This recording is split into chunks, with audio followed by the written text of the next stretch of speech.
कल बाजार में फल खरीदने गया तो देखा कि एक फल की रेहड़ी की छत से एक छोटा सा बोर्ड लटक रहा था।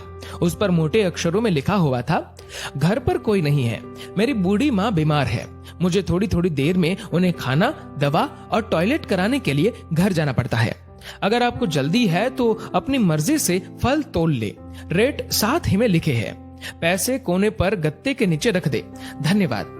अगर आपके पास पैसे नहीं हो तो आप मेरी तरफ से मुफ्त ले जाना, इजाजत है। मैंने इधर उधर देखा, पास पड़े तराजू में 2 किलो सेब तोले, दर्जन भर केले लिए, बैग में डाले, प्राइस लिस्ट से कीमत देखी, पैसे निकालकर गत्ते को उठाया। वहां 100, 50 और 10-10 के नोट पड़े थे। मैंने भी पैसे उसमें रखकर उसे ढक दिया, बैग उठाया और अपने फ्लैट पर लौट आया। रात को खाना खाने के बाद हर रोज की तरह मैं और मेरा भाई टहलने के लिए निकले। मेरी नजर उसी सुबह वाली रेहड़ी पर पड़ी। करीब से देखा तो एक कमजोर सा आदमी, दाढ़ी आधी काली आधी सफेद, मैले से कुर्ते पजामे में रेहड़ी को धक्का लगाकर बस जाने ही वाला था। वो हमें देखकर मुस्कुराया और बोला, साहब फल तो खत्म हो गए। उसका नाम पूछा तो उसने बताया कि मेरा नाम सीताराम है। फिर हम सामने वाले ढाबे पर बैठ गए। चाय आई। वो कहने लगा, पिछले 3 साल से मेरी माँ बिस्तर पर है, कुछ पागल सी भी हो गई है और अब तो लकवा भी मार गया है। मेरी कोई संतान नहीं है, बीवी मर गई है, सिर्फ मैं हूँ और मेरी माँ। माँ की देखभाल करने वाला कोई नहीं है, इसलिए मुझे ही हर वक्त माँ का ख्याल रखना पड़ता है। एक दिन मैंने माँ के पाँव दबाते हुए बड़ी नरमी से कहा, माँ तेरी सेवा करने को तो बड़ा जी चाहता है, पर जेब खाली है और तू मुझे कमरे से बाहर निकलने नहीं देती।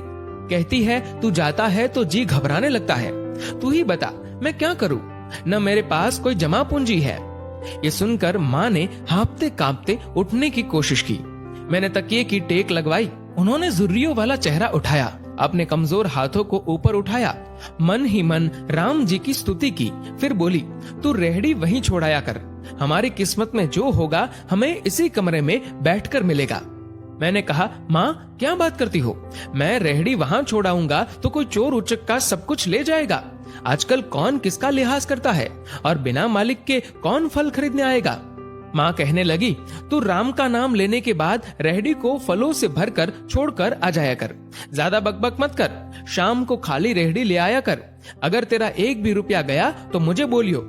2.5 साल हो गए हैं भाई साहब, सुबह रेहड़ी लगा आता हूँ, शाम को ले जाता हूँ। लोग पैसे रख जाते हैं, फल ले जाते हैं, एक धेला भी ऊपर नीचे नहीं होता, बल्कि कुछ तो ज्यादा भी रख जाते हैं। कभी कोई माँ के लिए फूल रख जाता है, कभी कोई और चीज। परसों एक बच्ची पुलाव बनाकर रख गई, साथ में एक पर्ची भी थी जिसमें लिखा था अम्मा के लिए। बीते हफ्ते एक डॉक्टर अपना कार्ड छोड़ गए, पीछे लिखा था माँ की तबीयत नाजुक हो तो मुझे कॉल कर लेना, मैं आ जाऊंगा। कोई खजूर रख जाता है तो कोई कुछ और खाने की चीज। रोजाना कुछ न कुछ मेरे हक के साथ मौजूद होता है। न माँ हिलने देती है, न मेरे राम कुछ कमी रहने देते हैं। माँ कहती है, तेरे फल मेरा राम अपने फरिश्तों से बिकवा देता है। आखिर में इतना ही कहूंगा कि अपने माँ बाप की खिदमत करो और देखो दुनिया की कामयाबियां कैसे हमारे कदम चूमती है।